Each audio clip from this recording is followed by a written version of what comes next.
அந்த கிரிக்கெட் நடக்கும்போது ஹோட்டல் கூட ஸ்ரீரெட்டி கூட நல்லா கிரிக்கெட் ஆடி இருக்கிறாங்க.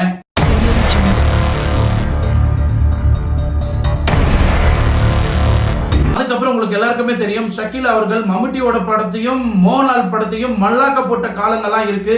ஷக்கீல் அந்த அளவுக்கு பரபரப்பா ஒரு பேட்டி கொடுத்திருந்தாங்க. நடிகை கேரளா நடிகை ஷர்மிளா, நீங்க நிறைய தமிழ் படத்துல பார்த்திருக்கலாம். இந்த நடிகை ஷர்மிளா வந்து கிட்டத்தட்ட 28 டைரக்டருங்க என்ன பாலியல் வன்கொடுமைக்கு கூப்பிட்டாங்க, என்ன பாலியல் வன்கொடுமைக்கும் ஆளாக்குனாங்க. பட் இதெல்லாம் நான் பயந்து போய் ஓடி வந்தேன். அதுல ஒரு டைரக்டர் அவங்க அசிஸ்டன்ட்ங்களாம் வச்சு என்ன கை காலெல்லாம் கட்டி போட்டு என்ன பாலியல் பலாத்காரத்துக்கு ட்ரை பண்ணாங்க. நான் அங்கிருந்து தப்பிச்சு வந்தா போதும் அப்படின்னு சினிமா உலகத்தை விட்டு நான் ஓடி வந்துட்டேன் அப்படின்னு பரபரப்பான ஒரு வீடியோ கொடுத்திருந்தாங்க. எனக்கு நடந்திருக்கு, பட் நிறைய பேருக்கு நடந்தது. அவங்க இப்போ ஹேமா கமிட்டிக்கு வராங்க.